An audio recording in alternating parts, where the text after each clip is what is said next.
Praise the Lord. ஆதியாகமம் 21:17 தேவன் பிள்ளையின் சத்தத்தை கேட்டார். தேவதூதன் வானத்திலிருந்து ஆகாரை கூப்பிட்டு, ஆகாரே, உனக்கு என்ன சம்பவித்தது? பயப்படாதே, பிள்ளை இருக்கும் இடத்திலே தேவன் அவன் சத்தத்தை கேட்டார் அப்படின்னு சொல்லி வாசிக்கிறோம். இந்த வசனம் யாரை பற்றி சொல்லப்பட்டிருக்குன்னா, ஆகாரை பற்றி. அதாவது ஆபிரகாமாலும் சாராளாலும் துரத்தி விடப்பட்ட இந்த ஆகார் தன் பிள்ளையை எடுத்துக்கொண்டு ஒரே ஒரு துருத்தியில தண்ணீர் மட்டும் எடுத்துக்கொண்டு அவங்க வனாந்திரத்துல அலைந்து திரியிறாங்க. அந்த அலைந்து திரிந்த சிச்சுவேஷன்ல அவங்களுக்கு தண்ணி காலி ஆயிடுச்சு. குழந்தை அழுது, தண்ணி இல்லையே, நான் என்ன செய்வேன் அப்படின்னு சொல்லி அந்த ஆகார் தவித்து என்ன செய்யறாங்க, அந்த பிள்ளைய ஒரு செடியின் கீழே போட்டுட்டு கொஞ்சம் தூரம் போயிட்டு பிள்ளை சாகிறத நான் பார்க்க மாட்டேன்னு சொல்லி சத்தம் போட்டு அழுறாங்க.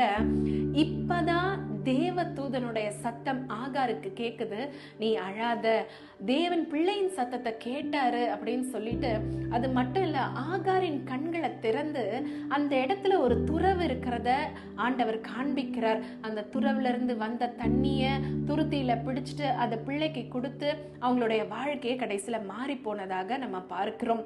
பாருங்க, அந்த வனாந்திரத்துல ஆகாரினுடைய அழுகுரலை கேட்பதற்கு யாருமே கிடையாது.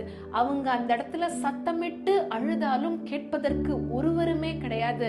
ஆனா அந்த சூழ்நிலையிலும் தேவன் அந்த பிள்ளையின் சத்தத்தை கேட்டார், ஆகாரின் அழுகுரலை கேட்டார் அப்படின்னு சொல்லி பார்க்கிறோம். அநேக வேளைகளில நம்மளுடைய அழுகுரல் வெளியில யாருக்கும் கேட்காது. நம்ம நிறைய நேரம் மற்றவங்க தெரியக்கூடாதுன்னு அழுகுறோம். ஆனா அநேக நேரம் நம்ம அழுவுறது மற்றவங்களுக்கு தெரியாது.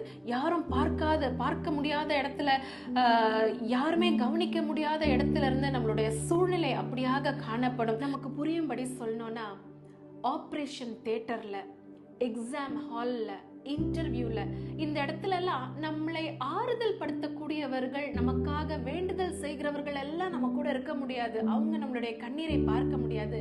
ஆனால் அந்த இடத்திலையும் கர்த்தரால நம்மளுடைய சூழ்நிலையை பார்க்க முடியும். கர்த்தரால அந்த இடத்துக்கு வர முடியும். அதுதான் இந்த இடத்துல நம்ம பார்க்கிறோம். அப்போ இந்த இடத்துல ஒரு விஷயம் நமக்கு தெளிவாய் புரிகிறது, நம்ம எப்பேற்பட்ட சூழ்நிலையில இருந்தாலும் அந்த சூழ்நிலையிலும் கர்த்தர் வந்து நம்மளை ஆறுதல் படுத்த அவர் வல்லவராய் இருக்கிறார். அதனால என் அழுறதை யாரும் பார்க்கலையே, என்னுடைய அழுகுறலை கேட்க யாரும் இல்லையே அப்படின்னு சொல்லி நீங்க கவலைப்பட்டு கலங்காதீங்க. நீங்க எந்த சிச்சுவேஷன்ல யாரும் பார்க்காத இடத்துல இருந்தாலும் கர்த்தர் அந்த இடத்துல உங்க சூழ்நிலையின் மத்தியில இறங்கி வந்து